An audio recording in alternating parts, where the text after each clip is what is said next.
안녕하십니까. 지금부터 2025년 9월 금융안정 상황에 대한 기자 설명회를 시작하겠습니다. 설명은 장정수 금융안전국장님께서 진행해 주시겠습니다. 오늘 금융통화위원회 금융안정회의에서는 최근 금융안정 상황과 리스크 요인 등에 대해 논의하였습니다. 먼저 금융안정 상황에 대한 종합적인 평가를 말씀드리겠습니다.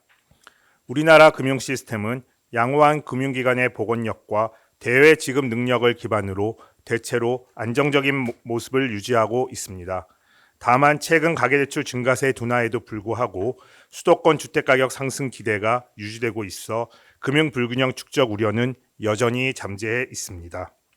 취약 부분과 장기 업황 부진 산업의 기업 부실 가능성이 확대되면서 관련 익스포저 비중이 높은 금융기관의 건전성이 저하될 우려가 있으며 미국 관세 정책 영향, 주요국 통화 정책 변화 등에 따라 금융 외환 시장 가격 변수의 변동성이 확대될 가능성도 있습니다.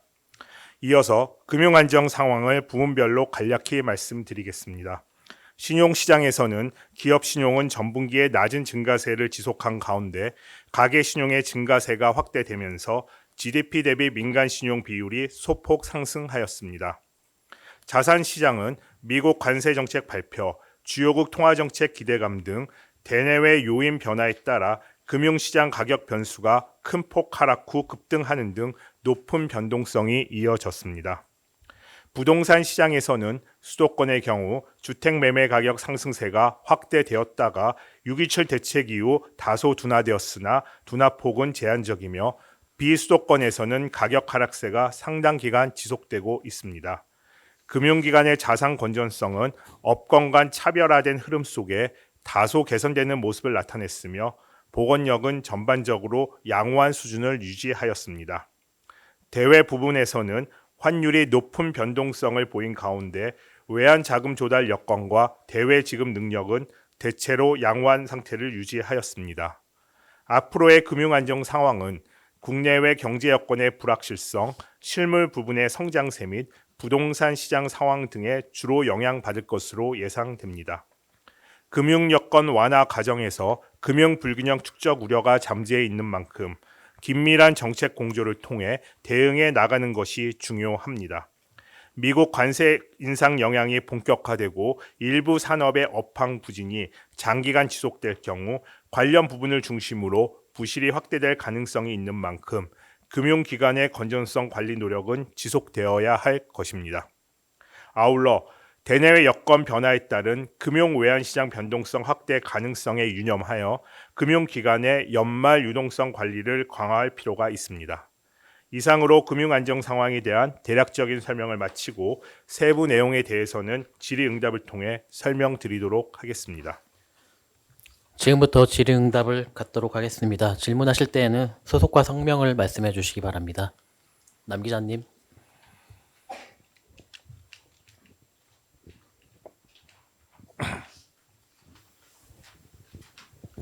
안녕하세요. 이시스 남주현 기자라고 합니다. 저 이제 보고서 잘 봤습니다. 6.27 대책 효과에 대한 평가가 좀 돋보이는 것 같은데요. 과거 문재인 윤석열 정부 당시 대책보다 집값 억제 효과가 좀 크지 않다고 서술된 것 같습니다. 또 이제 9.7 대책 이후에는 이제 주요 지역 외에도 이제 번지고 있다 이렇게 평가가 된 것 같은데요.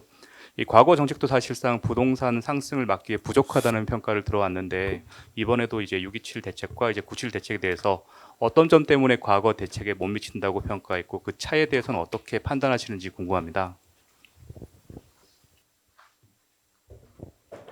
예, 저희가 그 6.17과 9.7 최근 부동산 관련 가계부채 관리하고 주택 공급 관리 대책이 발표가 되었는데요. 그것을 과거 대책에 비해서 를 비교해서 한 것은 기본적으로 주택 가격의 그 상승 폭은 주택 거래량은 과거에 비해 굉장히 많이 둔화되었지만 주택 가격 상승 폭의 둔화 정도는 과거에 비해서 제한적이다. 그리고 주택 가격 상승 기대 심리도 지금 여전히 지금 높은 수준이다라는 최근에 시장 동향은 그렇습니다.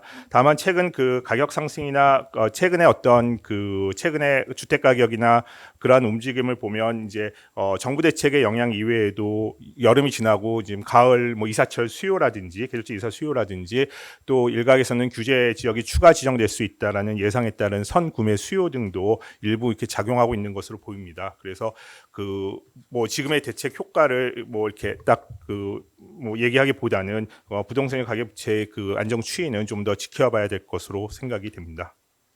추가적으로 있어요?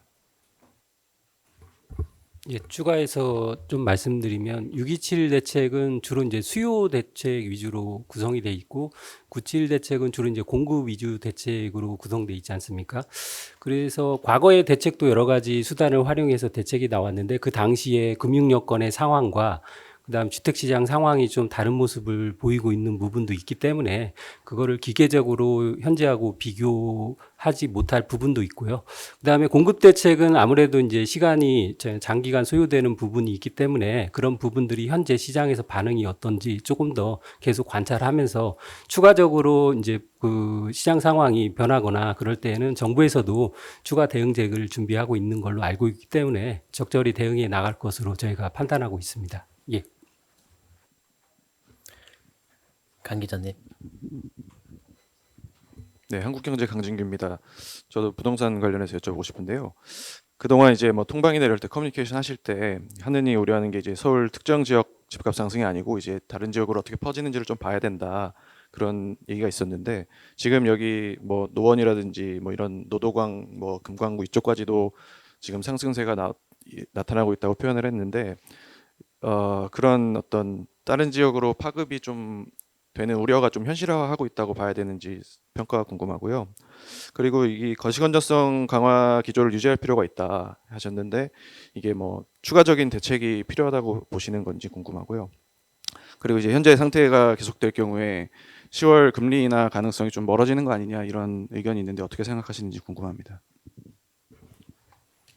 네, 그 최근에 그 부동산 가격의 추이를 보면 주간으로 부동산 가격이 이제 발표가 되고 있는데 8월 하순 이후에 그 서울 지역에서의 어떤 주택 가격 상승 폭이 좀 조금 이제 커지는 모습 보이고 또 일부 지역의 상승폭이 커지는 모습 보이고 있습니다. 그래서 그 강 기자님께서 말씀하신 것처럼 어떤 주택 거래의 상승폭이 커지고 있는데 저희가 이제 주택 가격의 상승 추이를 보면서 이와 함께 또 중요하게 보는 것이 어떤 거래량입니다. 그 6.27 대책 이후에 7월에 거래량이 굉장히 큰 폭으로 줄었다가 굉장히 큰 폭으로 많이 줄었다가 7월, 8월의 거래량이 이제 조금씩 이제 늘어나는 부분이 있는데요. 이러한 것들은 이제 과거 뭐 평균 수준에서 이제 얼마나 그 거래량이 동반이 돼가지고 주택 가격이 오르는지 또 이와 함께 더욱 중요한 것은 또 이에 따른 가계부채의 어떤 영향은 어떠한지 그 7월에 가계대출이 큰 폭 줄었다가 8월에는 그 기거래분에 대한 반영으로 좀 늘어났습니다. 그리고 9월에는 지금까지 파악된 바로는 그 8월보다는 좀 증가세가 적은 걸로 나타나는데요. 이것들이 지금 최근의 주택가격 상승과 연계되어서 거래량이나 가계부채 어떻게 영향을 미치는지를 함께 중요하게 봐야 될 것 같고요. 물론 그 다음에 주택가격 상승세가 더 이제 확산이 된다든지 여타 지역으로 전이된다든지 이러한 것은 저희들이 여러 차례 그 부동산 가격이나 가계부채 측면에서 이제 중요하게 고려하고 있는 부분이기 때문에 그러한 것을 보고 필요하다면 당연히 어떤 추가 대책이 추가 지역 정부와 논의하고 실효성 있게 나와야 된다고 생각을 하고요.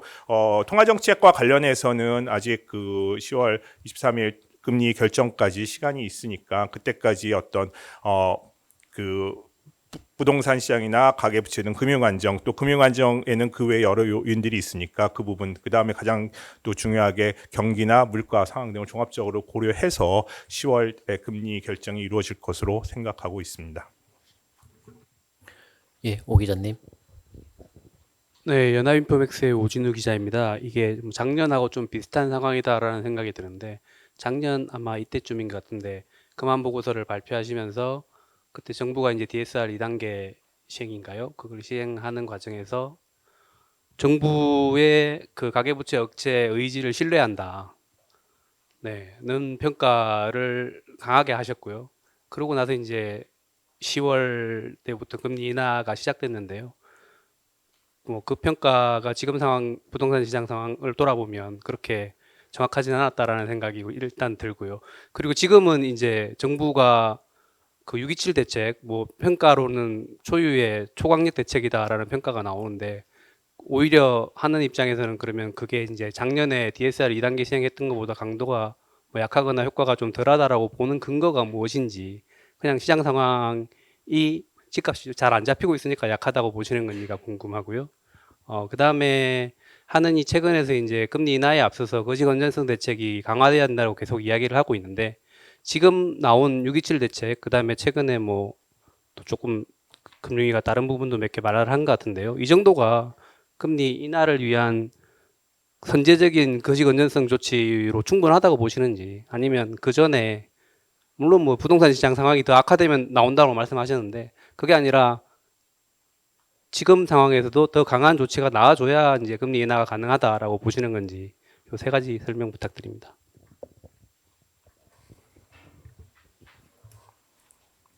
예, 당연히 작년하고 올해에서의 어떤 뭐 단순히 그때하고 지금하고의 뭐 부동산 시장 상황을 단순히 비교할 수는 없을 테고요. 그때하고 지금의 거시경제 여건은 분명히 다르기 때문일 것이고요. 그렇지만 분명한 것은 작년에도 그렇고 지금도 그렇고 한국은행도 그렇고 정부도 그렇고 부동산 시장이나 가계부채에 대한 관리에 대한 의지는 이제 분명합니다. 그래서 작년에는 저희가 금리 인하를 이제 시작하는 데 앞서서 그에 대한 선 기대 등으로 금리가 이제 떨어질 것이다라는 기대들이 이제 수요가 몰리면서 또 거기에 DSR 2단계에 대한 규제를 유예하면서의 어떤 이제 수요들이 증가하면서 부동산 가격이 오르고 가계부채 올랐던 것이고요. 지금 시장에서는 저희가 이미 작년 10월 이후에 금리를 100bp 4차례 거쳐서 인 상황인 것이고, 그렇기 때문에 그 말씀처럼 뭐 그때하고 지금하고 이렇게 단순 비교하기는 어려울 것 같습니다. 그렇지만 분명한 것은 가계부채나 부동산 관련된 정부의 의지인데요. 그럼 또 말씀 중에 그럼 6.27 대책 효과가 이전보다 적냐 작으냐 시장의 반응을 보고서 또 그렇게 얘기할 수는 없을 것이고요. 6.27 대책 효과는 어떤 가계부채 관리에 대한 수요를 억제하기 위한 굉장히 강력한 대책인 것이고, 근데 보다 중요한 것은 6.27 대책이든 9.7 대책이든 시장에서의 이제 가계부채 관리나 부동산 가격에 대한 어떤 신뢰를 갖는 것이 중요하고, 이를 위해서는 정부가 공급 대책을 발표했고 수요 억제 대책을 발표했는데 이거에 대해서 일관성 있게 지속적으로 꾸준히 차질 없이 이행한다라는 그러한 확신을 갖도록 시장이 하는 것이 무엇보다 중요할 것 같습니다. 그다음에 마지막으로, 그러면 지금 시점에서 어떤 선제적인 또 거시건 정책이 필요하냐는 앞서 말씀드린 것처럼 최근에 가격이 일부 지역에 다시 이제 상승세가 조금 반등하는 조짐을 보이고 있는데, 이러한 것들이 전이가 어느 정도이고 또 거래량을 얼마나 동반하면서 실질적으로 지속될지, 앞서 말씀드린 것처럼 최근에 가격 상승에서는 일부 계절적인 부분이라든지 어떤 규제를 예상하는 어떤 선수요라든지 그러한 부분들이 있기 때문에 그러한 부분들을 다 종합적으로 고려하고, 또 이러한 것들이 가계 부채하고 또 연계되어서 얼마나 거래가 늘어나는지 등을 종합적으로 고려해서 대책이 필요하다면 또 나올 것으로 생각합니다. 한국은행 입장에서 지금까지의 거시 건전성 조치가 금리 인하를 하기에 충분하다고 보시는지를 여쭤보거든요. 앞서 말씀드렸지만 10월 금리 결정은 이제 10월에 있는 것이니까요. 10월 23일에 있는 것이니까 그때까지는 지금 시간이 좀 더 남아 있으니까 그때까지 부동산 시장 상황 변화나 가계 부채를 보고 결정을 할 것으로 생각이 됩니다.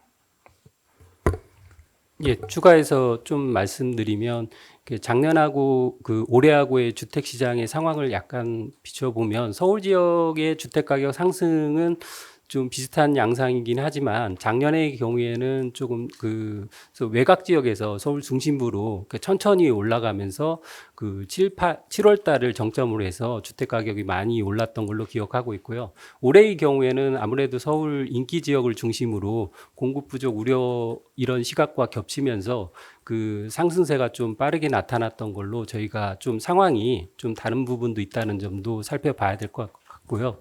그다음에 주택 시장에 대한 그 대책이 그 97 대책도 나오면서 아직은 그 효과를 그 관찰하기엔 시간이 좀 짧은 부분도 있고 앞으로 계속 그 이행하는 부분도 살펴봐야 될 부분도 있기 때문에 그 시장 상황이 만약에 뭐 예상과 달리 또 그 좀 더 그 주택 시장 상황이 좀 빠르게 변한다면 정부에서도 그에 맞는 추가 대책을 준비할 걸로 알고 있고요. 저희도 그런 부분에 대해서 그 정책 공조 차원에서 계속 협의해 나가도록 하겠습니다. 예. 네, 다음 질문 받도록 하겠습니다. 남 기자님.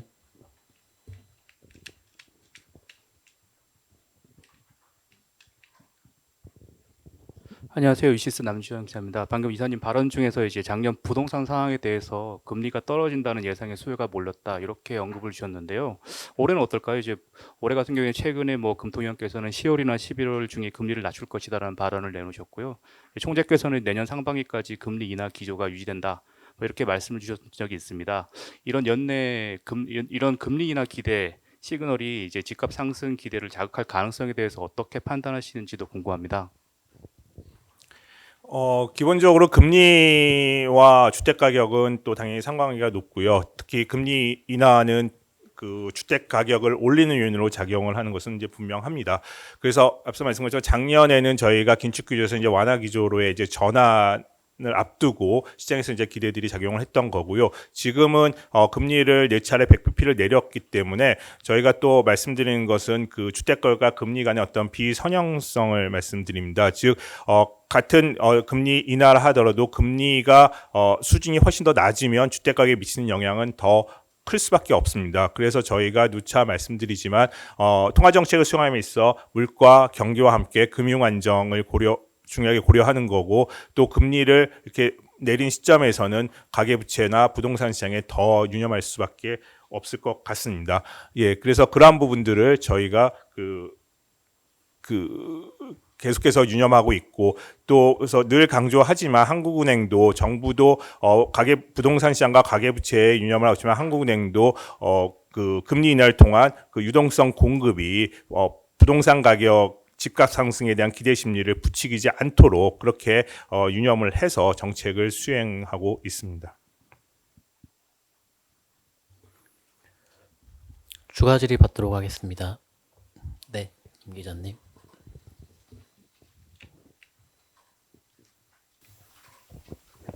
네, 저 한경TV 김예원 기자인데요. 그 원달러 환율이 다시 1,400원대를 넘었는데 최근 상승세는 좀 어떤 요인으로 보고 계신지 궁금하고 또 첨부해 주신 그 환율과 달러 지수 그래프 보면 이 달러 지수가 떨어지는 만큼 환율은 좀 떨어지지 않고 있고 최근엔 그 격차가 더 커지는 것 같은데 이건 좀 어떤 요인으로 해석해야 할지 궁금하고요. 또 마지막으로 아직 협상 중이지만 이재명 대통령이 미국이 원하는 방식대로 3,500억 달러를 투자하게 되면 1997년 외환위기 못지않은 위험에 빠질 수 있다라고 했는데 한은에서도 이 정도로 우려를 하고 계신지도 좀 궁금합니다. 일단 그 마지막 질문과 관련해서 뭐 한미 그 양국 간 어떤 협상이 그 협의가 진행 중인 상황이니까 그 아직 구체적 내용이 정해지지 않은 상황에서 제가 뭐 외환 시장에 대한 그것을 영향을 말씀드리는 것은 말씀드리기는 어려운 것 같고요. 최근에 이제 환율 움직임이라는 것이 기본적으로 환율이라는 것은 이제 달러하고의 이제 비교이기 때문에 달러의 변동에 따라서 당연히 변하는 부분이 있을 것입니다. 그래서 달러가 그 연준의 금리 인하 기대 때문에 약세를 좀 보였다가 또 최근에 연준에서 금리 인하가 그만큼 크지 않을 수도 있다라는 걸로 해서 달러가 다시 강세를 보이고 하기 때문에 환율이 같이 올라간 부분도 있을 것이고요. 다만 근데 그 달러화 요인 외에 국내 부분에서의 어떤 이제 그러한 부분들 영향들 수급 측면 수급에서는 이제 외국인들이 국내 그 반도체 실적 기대 등으로 해서 외국인들이 주식을 많이 샀다가 또 일부 이제 순매도로 돌아선 부분들 등 해가지고 국내에서의 어떤 요인들도 같이 영향을 받고 있는 것인데 다만 저희들이 이제 환율이 어떤 그 변동성이 계속 높은 수준을 보이고 있는 거에 대해서 유념을 하고 있습니다.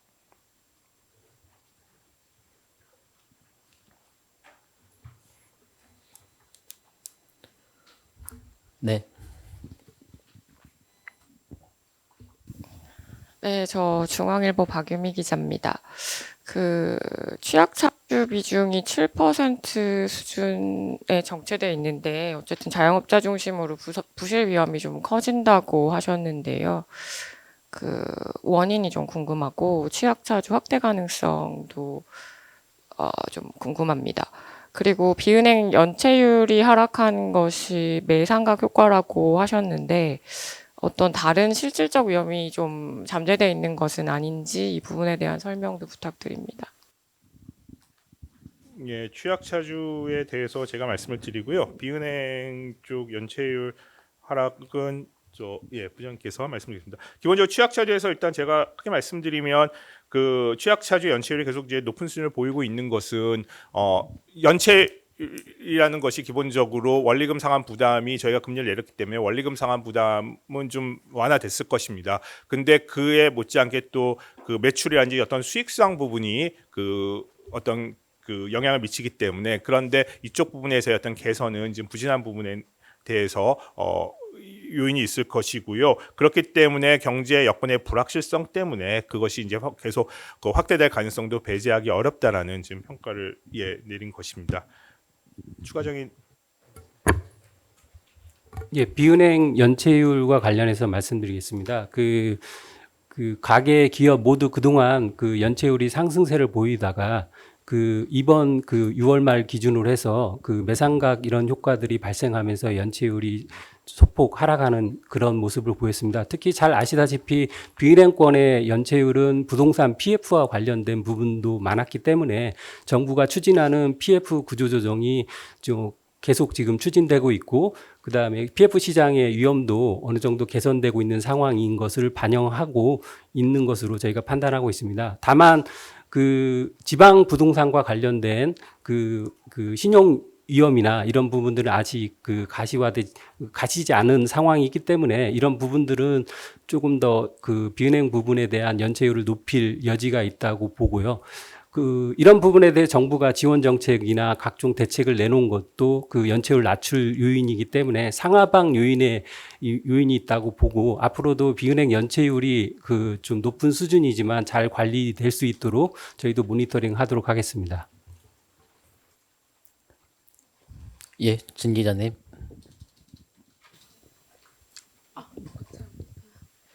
그 앞에 질문하신 거랑 좀 비슷한 질문일 수 있는데, 그 비슷한 맥락인데요. 그 취약차주 관련해서 해석되어 있는 부분에 보면 70세 이상 고령 취약차주에 대한 설명이 있던데, 자영업자 취약차주에서 고령차주가 비중이 좀 높아지는 이유 같은 걸 좀 어떻게 분석하시는지 궁금하고요. 이것과 비슷한 맥락인데, 신용카드사 연체율 상승 관련 내용에 보면 거기도 카드론 중고령층 이용 비중이 늘어났다는 내용이 있더라고요. 그래서 그 전반적으로 좀 같은 맥락에서 이해할 수 있는 부분이 있는 건지 그게 좀 궁금합니다.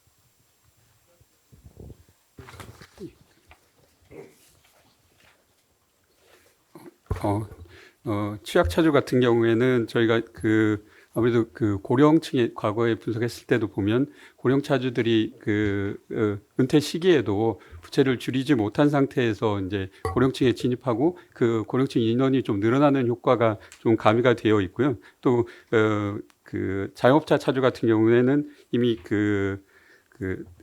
사업차, 그러니까 취약차주가 아니라 취약차주가 새롭게 진입한 것이 아니라 기존 차주 중에 일부가 이제 취약차주로 전환이 되면서 늘어난 요인이 하나 더 있다고 보시면 될 것 같습니다.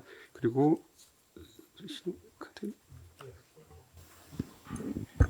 신용카드에서도 중고령층 이용 비중이 증가하고 있는데 그런 경우에는 신용카드에서도 자영업자 비중이 늘어나는 것과 같이 자영업자도 이제 고령화되고 있잖아요. 그래서 그런 측면에서 중고령층 같이 늘어나고 있다 이렇게 볼 수 있겠습니다.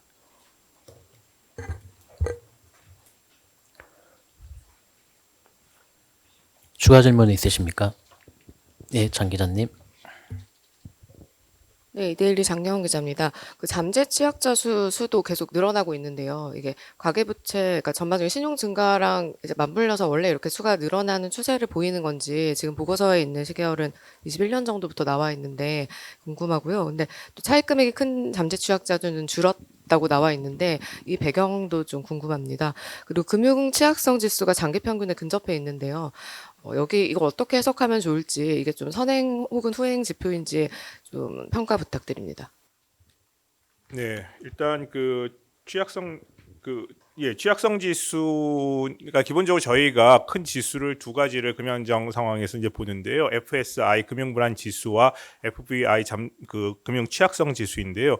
기본적으로 둘의 관계가 그러니까 금리를 기본적으로 인하를 하면 단기적인 금융 불안을 나타내는 금융 불안 지수는 좀 개선되고 그다음에 당연히 금리를 내리면 어떤 자산 가격이 올라가고 그다음에 신용이 늘어나면서 금융 취약성 지수는 좀 이렇게 커지는 그러니까 올라가는 부분이 있습니다.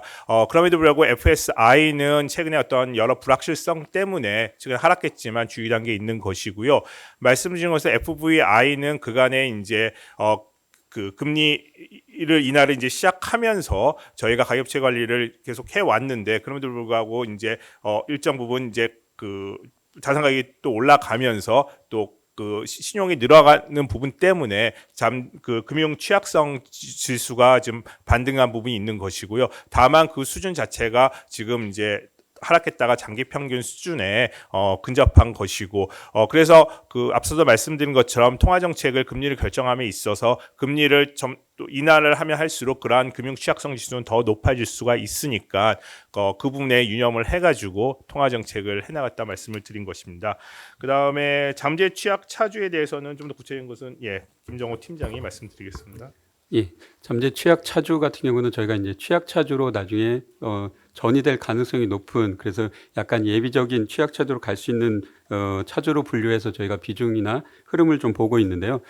그래프에서 보시다시피 취약 차주 이제 차주 수는 좀 늘어나는데 그 금액으로 보면 비중은 좀 줄어들고 있습니다. 그래서 과거처럼 취약 차주가 들어가기 전에 대출 규모가 늘어난다든지 이런 상황은 아닌 걸로 보이고요. 근데 그렇지만 한동 이제 상반기 중에 우리가 경기가 좀 부진하고 이런 상황에서 소액의 차주들이 좀 빌린 차주들이 좀 늘어나고 있어서 그런 부분에서의 취약 차주가 좀 늘어났는데 전체적으로 봤을 때 이 잠재 취약 차주가 차지하는 신용 규모 자체는 줄어들었기 때문에 금융 시스템 측면에서는 과거보다는 위험도가 그렇게 크지는 않은 것으로 보여집니다.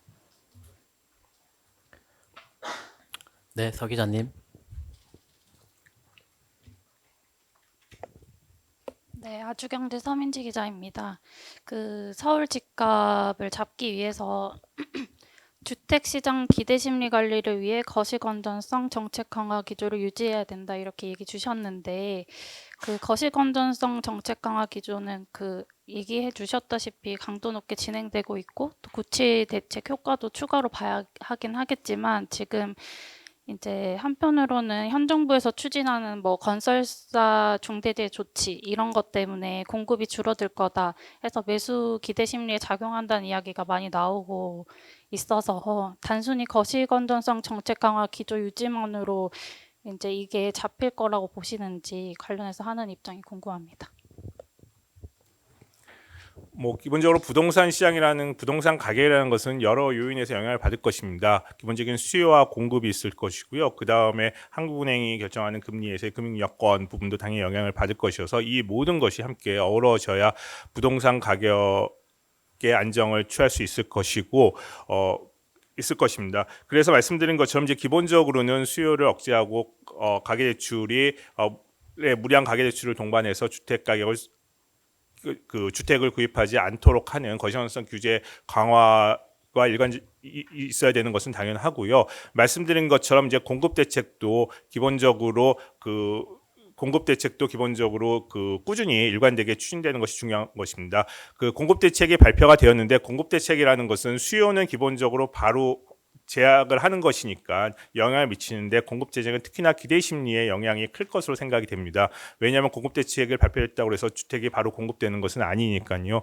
그래서 정부가 발표한 공급 대책이 무엇보다 중요한 것은 그 계획대로 차질 없이 꾸준히 그 공급될 것이라는 이제 그러한 확신을 주고 그거에 대한 어떤 걸림돌이 되는 것들을 해소해 나가려는 시장에서의 우려를 해소해 나가려는 노력이 필요할 것으로 보입니다. 그래서 이러한 그 꼭 거시현정 조치뿐만 아니라 공급 대책 그리고 그다음에 뭐 한국은행도 마찬가지지만 그러한 어떤 정책들이 부동산 가격 상승의 기대 심리를 자극하지 않도록 그렇게 일관되게 해 나가는 것이 중요하다고 생각합니다. 네, 마지막으로 한두 분 정도만 더 받으면 좋을 것 같습니다. 혹시 추가 질의 있으신가요? 네, 오 기자님. 네, 저 인포맥스의 오진우 기자입니다. 아까 질문을 드렸는데 답변이 좀 제대로 하시지는 않아가지고 궁금한 것 중에 하나가 작년에는 그러니까 정부의 대책으로 가계대출이나 부동산 시장이 진정될 수 있다라는 강한 자신감을 이 시점쯤에서 보여주셨었는데요. 금리 인하 전에 지금 상황은 시장이 진정될 것이다라고 그런 자신감을 가지기에는 조금 어려운 상황으로 보시는지 무슨 뭐 말씀하신 톤들을 보면은 유추해 볼 수는 있지만 좀 직접적인 워딩으로 좀 말씀해 주시면 감사하겠습니다.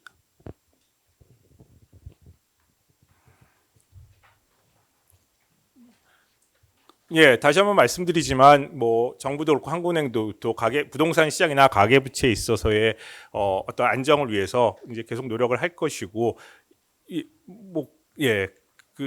그렇게 해 나가는 것이 중요하다고 생각을 합니다. 그리고 뭐 앞서 말씀드린 것처럼 정부에서도 한국은행에서도 부동산 가격이나 가계부채 관리를 위해서 계속 이제 유념하고 있으니까 그리고 추가적인 어떤 그 시장의 어떤 불안이 혹시라도 확산이 된다면 추가적인 대책들을 통해 가지고 그 시장을 안정시키도록 하겠습니다. 네, 마지막으로 홍 기자님 받고 박 기자님까지만 받고 마치도록 하겠습니다. 헤럴드 경제 홍태화 기자입니다. 그 추가적인 대책을 말씀 주셔서 드리는 질문인데 혹시 뭐 생각하시는 수요 대책이나 공급 대책이 있으신가 해서요. 지금 97 대책 이후에 그 정부에서도 잘 아시다시피 생산적 금융 확대라는 발표를 또 했었지 않습니까? 그래서 그 대출 공급자인 은행에 대해서 주담대 이연 과정치를 그 15%에서 20%로 올릴 예정입니다. 내년 초에 아마 시행될 걸로 알고 있는데요. 그런 거를 포함해서 정부에서도 뭐 여러 가지 그동안 나왔던 그 중장기적인 뭐 DSR 적용 범위 확대라든지 그다음에 뭐 규제제 확대 이런 여러 가지에 대해서 대책에 대해서 그 논의하고 시장 상황에 따라서 어떤 대책이 효율적이고 그다음에 기존에 나온 대책들도 조금 뭐 그 대책 간에 또 중첩되는 부분도 있기 때문에 이러한 관계들도 살펴가면서 적절하게 대응할 것으로 저희가 판단하고 있고 저희도 그런 부분에 대해서 가계부채 협의나 각종 협의체를 통해서 저희 의견을 제시하도록 하겠습니다.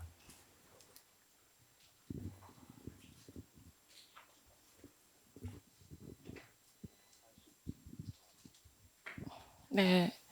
그 가계부채 규모 면에서 어쨌든 7월에는 증가폭이 축소됐다가 8월에 확대되고 9월에는 8월보다는 지금 좀 줄어든 걸로 나타났다고 하셨는데 일단 이 규모 면에서의 평가를 좀 다시 여쭙고 싶고요.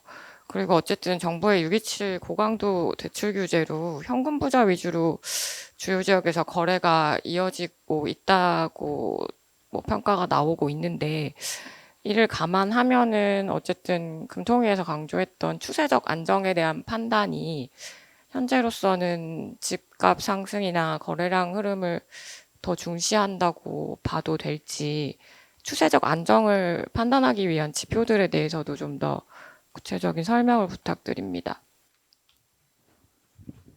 네. 일단 뭐 가계부채에 있어서는 정부가 지난 6.27 대책에서 발표한 것처럼 일단 저희가 기본적으로 큰 틀에서는 가계부채가 GDP 어떤 비율 이내에서 증가하도록 하고 있고 6.27 대책 이후에는 또 각 금융권에 있어서의 연간 가계부채 그 취급 목표에서의 그것을 절반 정도 수준으로 이렇게 취급하도록 그렇게 지금 유도하고 있습니다. 근데 지금 말씀드린 것처럼 최근에 가격이 일부 상승하는 데 있어서 또 거래가 일어나는 데 있어서 뭐 현금 부자가 뭐 거래를 많이 한다 이렇게 있는데요.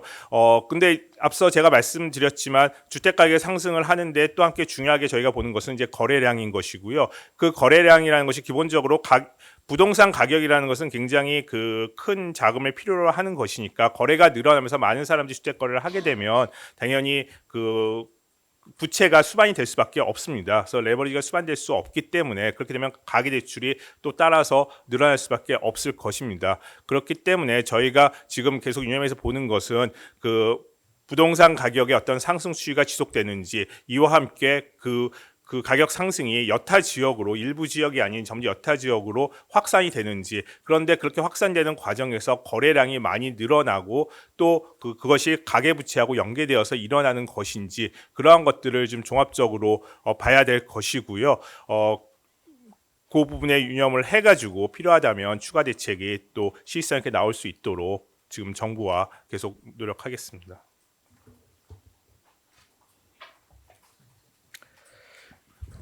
네, 감사합니다. 자, 더 이상 질문이 없으신 것 같습니다. 그럼 이상으로 기자 설명회를 마치도록 하겠습니다. 감사합니다.